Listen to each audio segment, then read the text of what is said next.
ಭಾರತದಲ್ಲಿ ಯುವ ಮತ್ತು ಮಧ್ಯವಯಸ್ಕರಲ್ಲಿ ಅನೇಕ ಕಾಯಿಲೆಗಳು ಕಾಣಿಸಿಕೊಳ್ತಿವೆ. ಅದರಲ್ಲಿ ಸೊಂಟ ಸಂಬಂಧಿತ ಕಾಯಿಲೆಗಳು ಹೆಚ್ಚುತ್ತಿರುವುದು ಸಹ ಒಂದಾಗಿದೆ. ಹಿಂದೆಲ್ಲ ವಯಸ್ಸಾದವರಲ್ಲಿ ಮಾತ್ರ ಸೊಂಟಕ್ಕೆ ಸಂಬಂಧಿಸಿದ ಕಾಯಿಲೆಗಳು ಕಂಡುಬರ್ತಿತ್ತು. ಆದರೆ ಕೋವಿಡ್-19 ನಂತರ ಸೊಂಟದ ಸಂಧಿವಾತ ಮತ್ತು ಅವಸ್ಕುಲರ್ ನೆಕ್ರೋಸಿಸ್ ಅಥವಾ AVN ಪ್ರಕರಣಗಳು ಕಿರಿಯ ವಯಸ್ಸಿನವರಲ್ಲಿಯೂ ಹೆಚ್ಚಾಗಿ ಕಾಣಿಸಿಕೊಳ್ಳುತ್ತಿವೆ. ಹೆಲ್ತ್ ಸೈಟ್ ವರದಿ ಪ್ರಕಾರ ಕೋವಿಡ್ ನಂತರ ಅನೇಕ ಮಂದಿಯಲ್ಲಿ ಸೊಂಟದ ಕೀಲು ವೇಗವಾಗಿ ಹದಗೆಟ್ಟಿದೆ ಅಂತ ಮೂಳೆ ತಜ್ಞರು ಹೇಳುತ್ತಾರೆ. ಇದನ್ನು ಸರಿಪಡಿಸಿಕೊಂಡು ಎಲ್ಲರಂತೆ ಸಾಮಾನ್ಯ ಜೀವನ ನಡೆಸಲು ಬಯಸುವವರಿಗೆ ಸಂಪೂರ್ಣ ಸೊಂಟ ಬದಲಿ ಶಸ್ತ್ರಚಿಕಿತ್ಸೆಗೆ ಒಳಗಾಗುವಂತೆ ವೈದ್ಯರು ಶಿಫಾರಸು ಮಾಡ್ತಾ ಇದ್ದಾರೆ.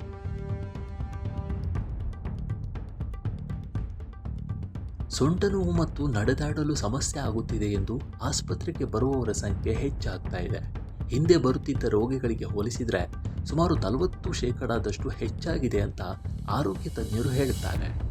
ಈ ಬಗ್ಗೆ ಮಾತನಾಡಿರುವ ಮ್ಯಾಕ್ಸ್ ಆಸ್ಪತ್ರೆಯ ಮೂಳೆ ಚಿಕಿತ್ಸೆ ಮತ್ತು ಕೀಲು ಬದಲಿ ವಿಭಾಗದ ನಿರ್ದೇಶಕ ಡಾಕ್ಟರ್ ಎಲ್ ತೋಮರ್ ಅವರು, ಕೋವಿಡ್ ಸಮಯದಲ್ಲಿ ಸ್ಟೆರಾಯ್ಡ್ ಔಷಧಿಗಳು ಅನೇಕ ಜೀವಗಳನ್ನು ಉಳಿಸಿದೆ ನಿಜ. ಆದರೆ ಕೆಲವರಲ್ಲಿ ದೀರ್ಘಕಾಲದ ಅಥವಾ ಅತಿಯಾದ ಸ್ಟೆರಾಯ್ಡ್ ಬಳಕೆಯು ಸೊಂಟದ ಮೂಳೆ ಕ್ಷೀಣತೆಗೆ ಕಾರಣವಾಗಿದೆ. ಅದರಲ್ಲೂ ಮಧ್ಯಮ ವಯಸ್ಸಿನವರು ಈ ಸೊಂಟ ನೋವಿನಿಂದ ಹೆಚ್ಚು ಬಳಲುತ್ತಿದ್ದಾರೆ ಅಂತ ತಿಳಿಸಿದ್ದಾರೆ. ಅನೇಕ ರೋಗಿಗಳು ಎಲುಬಿನ ನೋವು ಮತ್ತು ತೀವ್ರವಾದ ಸಂಧಿವಾತ ಸಮಸ್ಯೆಯನ್ನು ಎದುರಿಸ್ತಾ ಇದ್ದಾರೆ. ಇದು ಕಿರಿಯರಲ್ಲಿ ಸೊಂಟ ಬದಲಿ ಶಸ್ತ್ರಚಿಕಿತ್ಸೆಗೆ ಕಾರಣವಾಗುತ್ತೆ.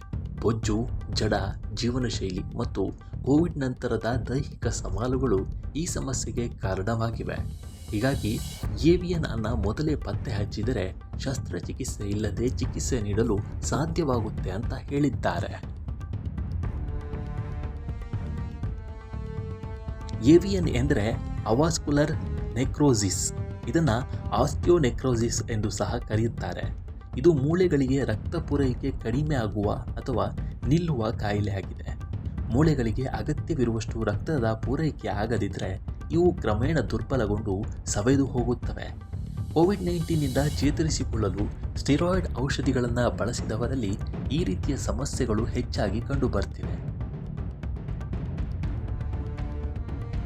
ನಡೆಯುವಾಗ, ನಿಂತಾಗ ಅಥವಾ ಕುಳಿತುಕೊಳ್ಳುವಾಗ ನಿರಂತರ ಸೊಂಟ ನೋವು, ಬಿಗಿತದಂತಹ ಸಮಸ್ಯೆ ಆದಾಗ ಇದನ್ನು ನಿರ್ಲಕ್ಷಿಸಬಾರದು.